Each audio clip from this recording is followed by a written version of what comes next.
There are actually ways that you can double the amount of money you're making from your course or your digital product without doing more. And it's by tracking very specific things and by implementing things that doesn't require a lot of extra work from you, but is going to blow up your sales and increase how much people are actually paying you at the end of the day. And so I really wanted to break it down exactly what those things are and what those shifts are that I personally have made that has helped to take, for example, someone paying me $67 and end up buying $1,000 worth of offers from me, or taking the leads that are already coming into my world and converting more of them into sales and buyers, or even just thinking about doubling down on the things that are actually working in your business in order to see more results from the effort that you're putting in. So that's what we're covering today. So if that sounds awesome, so excited to break it all down with you. The first one that has been an absolute game changer for me, when I think about over the past few years, like what has led to such great results for audience growth, sales growth, and that is tracking where my leads are coming from in the first place. In other words, your traffic sources. And so thinking about where, especially the people who are actually hitting buy on your offers, where are they coming from? Are they coming from Instagram? Are they coming from YouTube? Are they coming from referrals?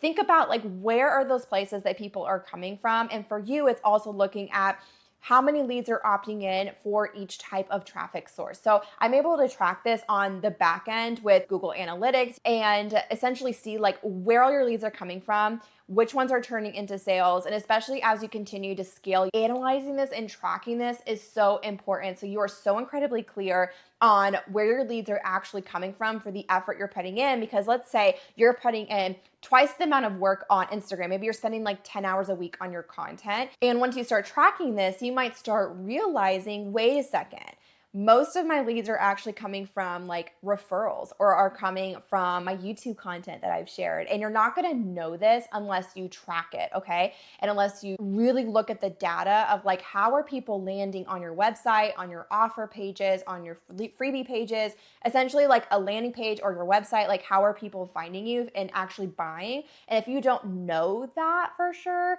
that's something you're going to want to look at. One of the best ways to do this is to implement Google Analytics. And I actually had one of my friends, Maggie, create a short video to show you exactly how to analyze these stats and set it up for your business. So I'm actually going to pop right here exactly how to do that. I'm going to show you how you can see where your leads are coming from. We're going to see which YouTube videos are generating leads so you can double down on what's working. Most of you are using your top of funnel opt-in as a webinar. And for my example, I'm going to use my mini one-on-one strategy session. The first step is to install Google Analytics, which I won't go into that here, but if you don't have that set up for your website, that's the first thing you need to do because it only collects data after you have it set up. So even if you're not ready to do anything yet, you still want to have it in and collecting data. If you're ready to level that up and get some more specific data and have some more clear systems for how to track which videos are leading to the most page views, I'm going to show you how to do that. So the first thing is using a UTM link. And so here's a little example. The top is my regular link for my opt-in page. A UTM link is the same, takes you to the same page as a regular link, but it just feeds information from the URL to Google Analytics, telling you some key information. And really what it will tell Google Analytics is specific to what you want to track. So in this example, you see the first part is exactly the same, but then we have our source, which is for most of you is going to be YouTube. The medium is video. And then where it gets really interesting is tracking the campaign. So how do you know how to set these up? Do you need to memorize all these things? No, you can just Google, let's say UTM link creator, and you'll see a lot of great options pop up. I found one that is a Google Sheet that I can just drop in. You know, I track the date that I added it, my URL, and then I add whatever information I want to add, and then it generates this URL so I can just copy and paste this wherever I want. So that's what I would recommend because then it's nice to have everything all in one place and then you can see what you've already created and you can reference it really quickly and you can track what you have out there. Okay, once we have created our links and we've added them to our YouTube videos, we're going to go to Google Analytics. This is my homepage. You can see we're looking at my own data stream. We're going to go to reports, and then we're going to look at our traffic acquisition because we want to see these are new visitors. User acquisition is like people returning, which that can be if they're already familiar with your brand, they may just type in your name. So how that traffic is coming may just be different. But since we're looking at new people, we're going to look at our traffic. The first thing that it will pull up is your primary session channel group. And this is just Google Analytics way to create some easy buckets. So direct is people with a direct link. Organic, anything organic is just not paid. So the first thing we want to look at is, let's look at our source. Okay, you can see all the different sources. Again, we have our direct. These are the ones that feed the social media like from the site without any UTM, but you see this Facebook, it matches up with this Facebook source. So that's where this tracking, it tracked that I said this Facebook one. What other ones can we see? We can see circle that I did, and we can see email that I did. So even now I'm starting to see, okay, who is coming from Facebook, who is coming from emails, and I can start rating them of what is more effective as far as leading new traffic to my site. Next, we can look at Medium, and we can see some of the ones that I did, whether it was interview, link, or a video. So again, we can start seeing which one is comparing them back and forth.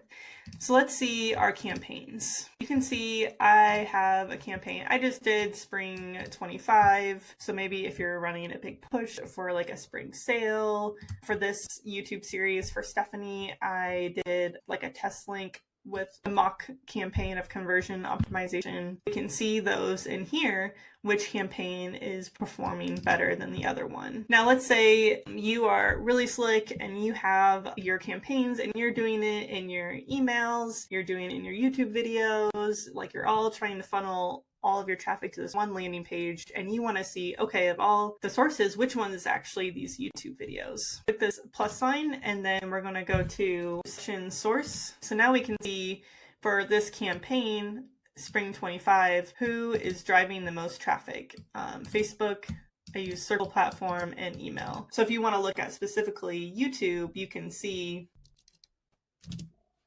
So if I had multiple campaigns show up, I could see for all the YouTube sources, which campaign is creating the most traffic to my site. And lastly, if you need help setting up any of these things, or you want a second set of eyes on your website, I do offer these free one-on-one mini strategy sessions. We'll make sure there's a link in the bottom if you want to explore that. Okay, the second thing that I'm thinking about when I am looking at how can I increase my sales, my opt-ins, the things that I am doing, like how can I basically optimize the work I'm already putting in and see greater results? The second thing I'm looking at are my conversion rates, my opt-in rates. And specifically, I'm thinking about for page views versus the number of people who opt in for my freebies. Because the way that I look at my business, especially because I sell mostly courses, digital products, which is like passive automated income, right? And so what I'm thinking about is we are trying to fill the top of funnel, right? We're trying to get as many leads to come in as possible and opting in for our freebies, getting them onto our email list, which is then where we're going to sell them via email, via automations, things like that. And by the way, if you want to learn more exactly how I monetize my email list by doing these types of automations, funnels, live emails, I have a free email marketing class.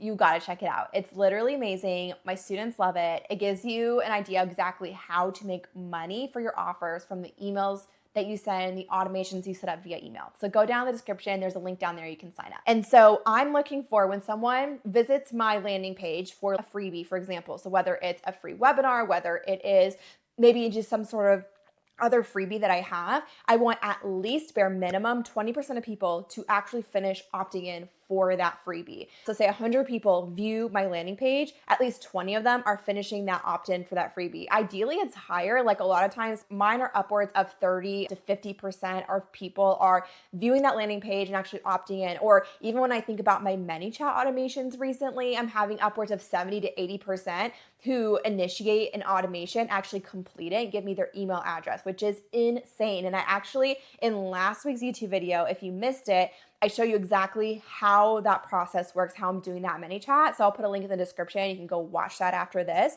But that's what I'm also thinking about here. Like, because if I have a landing page that I'm getting, say, 300 views a week to, and my opt-in rate is only 10%, that means only 30 people are opting in for my freebie, versus if I start to make some tweaks and changes, maybe the title needs change. Maybe there's too much text on it. Maybe the format of the page is just confusing. Like tweaking those little things, changing the colors of the button, trying different things like that and seeing, does that increase your conversion rate by, if it like 5%, 10%? If you go from a 10% conversion rate to 20%, that's literally doubling the amount of people that are actually opting in. So now you've got 60 people in a week opting in versus 30, and that can make a big difference. And so all the work you're already putting into getting people onto that landing page, let's make sure they're actually finishing it and they're actually opting in for the things that you're offering them, and that it's not confusing, there's not too much clutter on the page, that it's very clear what they're going to get, that it's enticing. And there are a lot of different ways you can make it that way. There's a lot of things you can change, but essentially if my opt-in rate is below 20%, I am taking a good hard look at what I can change to make that drastically go up. If it's already at 20%, I'm making those tiny tweaks and changes until I can get it as high as possible. And it is hilarious the things you'll change and you'll notice your opt-in rate goes up or down. And sometimes it's just the nature of it going up and down a little bit, but seeing it go up or down by like 5% or more is a good indication of like, okay, I probably need to go back to how it was, or what I did worked. And I usually look at, ideally, I'm having at least 100 people view my landing page before I make any decisions about whether or not it's working. Ideally closer to like 500 to 1,000 page views, so that I have a really, really good idea of whether or not that change worked. And an important thing here is changing one thing at a time. Because if you change 5 different things on a page and it goes up, you won't really know which of those things actually helped. And maybe some of them helped and some of them didn't. So whenever I am doing this, I'm changing one major thing at a time. All right, third thing that I'm looking at to basically increase and blow up the things that I am doing and to see more conversions from the work I'm already putting in, so I'm not having to put in extra to get more results, is I'm looking at then my funnel conversion rates. Okay, so we talked about conversion rates for people like opting into your email list, because that's the biggest way you're gonna sell, and getting them on there.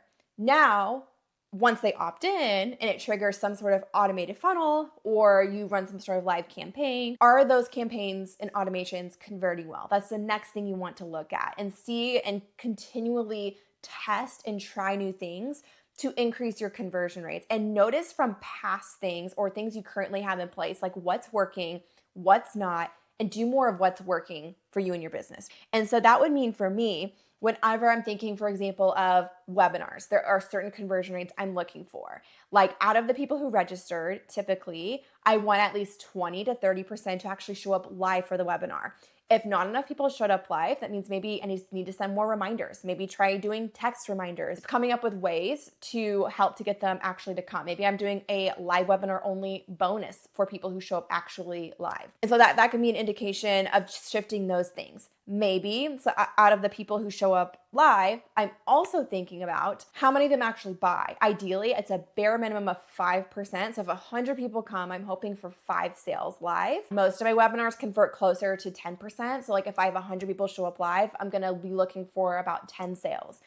If we're thinking about an evergreen webinar, so that means that people can opt in at any time, they can watch anytime.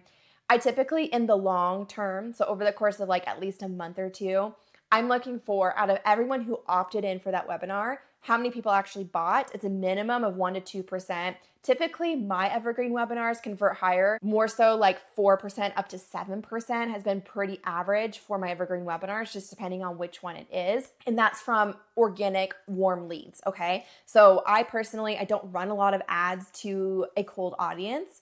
And I never really have. I've experimented with things, but honestly, my sweet spot is organic. I love organic content.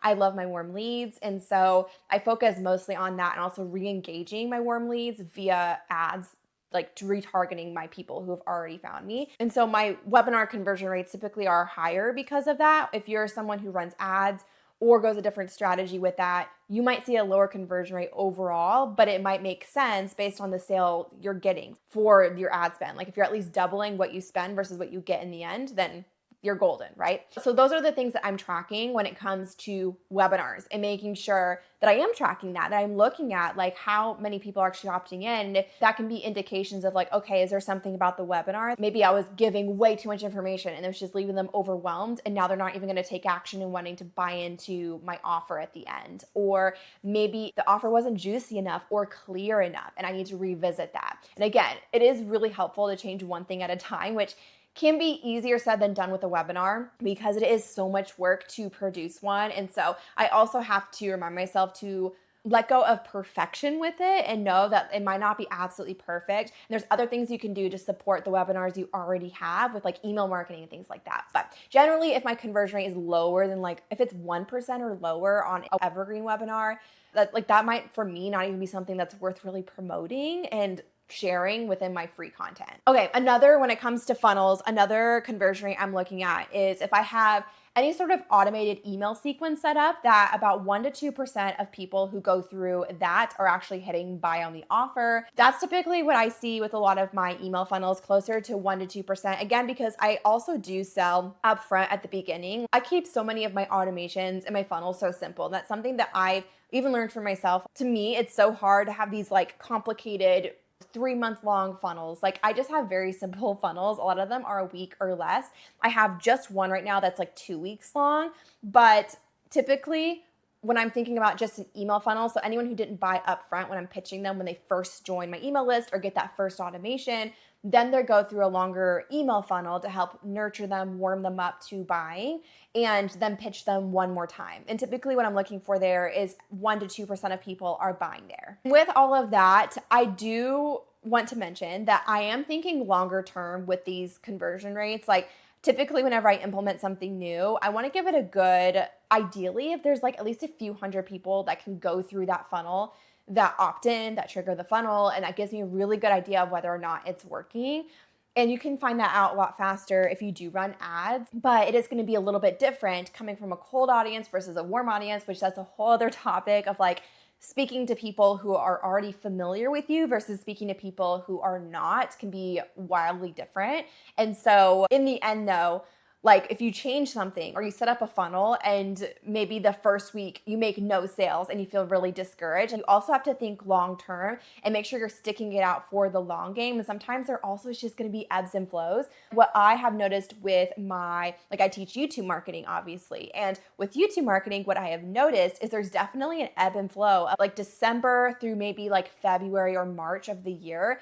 People are so on fire for YouTube, and it makes so much sense because people are setting goals to get on YouTube. They're making big strides to actually implement YouTube strategy. They decide to make that like a New Year's resolution. And so there's definitely an ebb and flow to it where it's like, yeah, I'm probably going to see lower conversion rates in the middle of summer when everyone is off of school, on school break, and they're not focused on like starting a YouTube channel. But then my conversion rates are usually higher than normal when the new year comes around again. And so it's been really cool to see that as well. And that's something to also think about for your audience, if there's any seasonality that also might affect your conversion rates. And especially when you're thinking about a warm audience and like organic leads, like you're not targeting just people with ads, like what makes sense there, and also learning to like shift and ebb and flow with your audience. Okay, so the fourth thing that like has just changed so much for me this year, and I know that in the past, like when I talk a lot about, I had the Reels mini course that I sold for $197, made over $100,000 from one automation for that course over the course of a few years. I left so much money on the table by not doing this. So this is something I really wish I had done a lot sooner, genuinely, in my business, and taken a lot more seriously. And I know that, yeah, there's just so much more I could have done with this, which is why I'm sharing it with you so you can implement it way sooner in your business. I've had some of this set up, but I haven't necessarily gone all in with it or gone more strategic with it. And that is setting up order bumps, upsells, and downsells. And I have an entire video about this, and I'll put a link in the description that I've made recently about my full strategy with upsells, downsells, and what I'm thinking with that. But this is the type of thing that, for example, recently I did a digital product launch that was a $27 product. I made 95 sales on that product. So that means from that one product, I made about $2,600. And so not bad, but nothing crazy. And The launch though, I actually made closer to $5,500 in sales because I had order bumps, because I had upsells, because I had a downsell. And so to me, that's actually insane. That's insane that you can take a low ticket product like that, turn it into so many more sales by just implementing this thing and doing it really well. And that was one of the first products that I made going into it, keeping in mind, what do I want to make my upsell? What do I want to make my order bump? What's already going to be in the product, and being so strategic about that. And so the biggest thing that I want you to keep in mind here when you're thinking about what could be an order bump at checkout. So when you go to a checkout page, and you'll notice sometimes there's like a place you can click a box to check mark and add something to your order, or right after you hit buy, you're taken to a page with a limited time offer or something like that. That's what we're talking about here when we say like order bumps or upsells or downsells. And the biggest thing that has changed the game for me is, one, I think about the offer itself, like what absolutely needs to be included in that to make it a complete offer to deliver on what I am promising. I'm not going to promise anything that I'm not actually going to fully deliver on in the product, but what are the things that could make their lives easier? What can help them to achieve that thing faster? That is what is going to be my upsell, downsell, order bumps, or what's going to be like a continuation, a very natural continuation of what they just bought. What, after they implement that thing, is then going to be their next pain point or the next thing that they're going to want, and just offering it to them right then and there. For example, when you go to Disney World right now, there is the like Genie Plus, right? I think that's what it's still called. And you can basically add that on to your Disney World experience, pay extra money to skip the lines, make your experience feel better and save time. They're not just including that, right? Obviously they can't, because they can't do that for everyone. It's the same thing like when you go to Chick-fil-A and you decide you want to upgrade your drink into a milkshake and you pay extra for that. You're making your experience better. Or when you go to the hair salon and they offer for you to buy the exact products that they used on your hair so you can go home and replicate that way better and make your life easier. So it's thinking about that, like what are within your offers? What are the things that are very natural, like, oh my gosh, I have to have that? What's going to make my life easier? What's going to make me do things faster? And so for me, when it comes to courses, digital products, the first thing my mind goes to, is there any like templates you can give them? Or is there any sort of like pain point that's not necessary to include in the main offer, but that would be a natural, like they would see that as an order bump or see that as an upsell and immediately be like, oh my gosh, wait, I actually need this too. This is incredible. And so anything that you can just make their life easier, whether you give it to them in an already made template, already made like plug and play, something they can take and just implement so much faster, because a lot of what we're doing is educating and education. That's what's going to be really, really powerful here. So that's what I'm thinking about when I'm thinking about my upsells, downsells, order bumps. And ultimately, that's what's going to increase your average order value. So then that's kind of the final piece of this. Thinking about top of funnel and then all the way down to this bottom of the funnel. Like, how can we take someone who's already deciding to make a purchase from us and decide right then and there just to pay us more money? Like, how can we just give them that opportunity? And if I had not given those people that opportunity during that product launch, I was missing out on a few $1,000s worth of sales. And I've just seen this, the more I implement this year and be more strategic about it, the more my average order value just keeps going up and up. And it's just so incredibly cool to see. If you guys have any follow-up questions about how to apply what we've talked about in this video to your business, drop a comment on YouTube, okay? Drop a comment below. Let me know your thoughts. You're also welcome to DM me on Instagram at Stephanie Ling Case. I'm happy to chat with you and to really help clarify anything that you're wondering and how to implement. I'll drop all the links in the description that I mentioned in this video that you can dive into next. And I'll see you guys again next week's video on Tuesday. Bye, guys.